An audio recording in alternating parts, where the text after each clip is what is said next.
Hey, no sleep. Long time no see. I've been posting bits and pieces of my life here, but I find them a little boring and self-serving. The last one about the juvie incident was already like 70% made up, to my shame. So today, I'll post a recipe instead.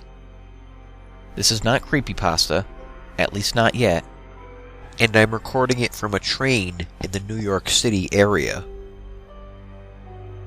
What I'm about to share with you today is one of the many relatively safe ways in which you can access, not quite enter, a place I call the shadow side, and its effectiveness depends on how seriously you take me.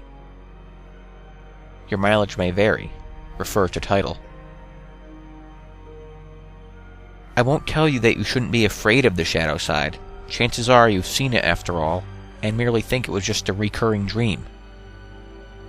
I will tell you there is no need to be ignorantly afraid of it, though. There is a difference. Ignorance fuels fear, and fear can give that place a lot of juice to run on.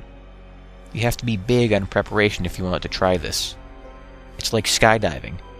If getting it right on your first try is not something you're good at, then this is not for you. If you do drugs or alcohol the night of the event, you're going to have a bad time. If you're going through some serious issues in your life and are not feeling mentally or spiritually stable, or if you're doing this just to escape, you're going to have a bad time. And if you don't follow my instructions, particularly the multiple backups I'll give you, which, trust me, are there for a reason, you're going to really have a bad time. The name of this game is The Three Kings, by the way. Ingredients: a very large, empty, and quiet room, preferably without windows. If windows exist, you need to be able to cover them and ensure total darkness. Basements usually work well, if they're roomy enough. A pack of candles. You'll only use one, if all goes well, and a lighter. A bucket of water and a mug. A fan. 2 large mirrors, like the one on your dresser. Don't worry, they won't be harmed. Or if they are, it would be the least of your concerns. 3 chairs. An alarm clock. An active cell phone. Don't forget to charge the damn battery. A loved one willing to follow rules and go along with all this madness. And a small toy or dear object from your childhood. Setup. Start setup at around 11 p.m. Place 1 chair in the center of the room, facing north. This is important. Place the other 2 chairs exactly to the left and right, facing your throne. The distance between your throne and that of your queen and fool should be about the length of your arm to each side, more or less. Place the 2 large mirrors on the queen and fool chairs left and right of you, facing you, and each other. Try your best to have them stand at a 90-degree angle, or else you may get more or less than 3 kings. If you sit on your throne facing straight ahead, north, you should be able to perceive your own reflection in each of the 2 mirrors without actually having to turn your head nor your eyes to do so. If you see your own reflection in the corner of your eye, just barely there, then you've done it right. Place the bucket of water and the mug in front of you, just barely out of reach. Place the fan behind you and turn it on. Don't set it to maximum power. Medium or low is usually enough. Leave it on. Turn off the lights. Leave the door open and go to your bedroom. Set the candles by the side of the bed, next to a lighter, your alarm clock, and your cell phone. Leave it charging. Set your alarm clock for 3:30 a.m.